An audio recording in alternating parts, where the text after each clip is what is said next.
আপনি তো আমাকে অন এয়ার ইনভিটেশন দিলেন বাংলাদেশে, আমি যাব, বাংলাদেশে কেন যাব না? ভারতীয় সাংবাদিক ময়ূক রঞ্জন ঘোষ মানে বিনোদনে ভরপুর। সে কি সংবাদ বলছে, কেন বলছে, এর সত্যতা কতটা, এসবের চেয়ে তার অঙ্গভঙ্গি, স্টুডিওতে লাফিয়ে চলা আর চিল্লানোটাই যেন বেশি উপভোগ করেন দর্শক। আগা নেই মাথা নেই হুটহাট আজগবি সব তথ্য সামনে হাজির করেন ভারতীয় গণমাধ্যম রিপাবলিক বাংলার এই সাংবাদিক। বাংলাদেশ থাকবে না, দখল হবে চট্টগ্রাম, এমন সব উদ্ভট বক্তব্যের জন্য বাংলাদেশে ব্যাপক সমালোচিত তিনি। তবে সম্প্রতি রিপাবলিক বাংলার তার টক শোতে বাংলাদেশের রাজনীতিবিদ সহ নানা পেশার লোকজন অংশ নিচ্ছেন। সেখানেও হাসি, বিতর্ক, গুজব, তথ্য নিয়ে সরব ময়ূক।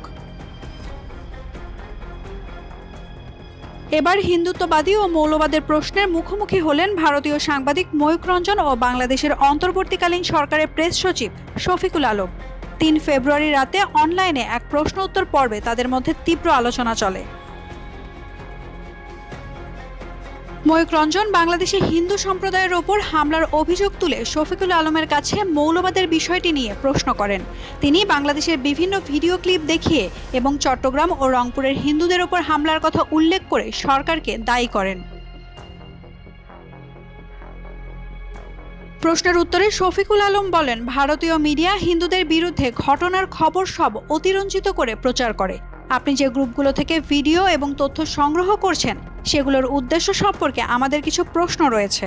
ময়ূক রঞ্জনের ছবিগুলো তুলে ধরে শফিকুল আলম আরও বলেন, আপনি এসব দেখতে চান বলে এসব আপনার চোখে পড়ছে। আপনাকে বাংলাদেশে আসার আমন্ত্রণ জানানো হলো, আপনি আসুন এবং নিজ চোখে দেখে যান। আমাদের দেশে আপনার মতো হিন্দুত্ববাদীও আছেন।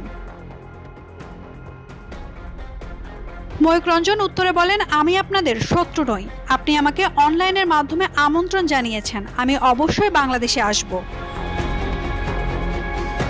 অদ্ভুতভাবে এদিন ময়ূককে বেশ শান্তই দেখা গেছে। আরও প্রশ্ন করেছেন সেন্ট মার্টিন বিক্রি করা নিয়ে।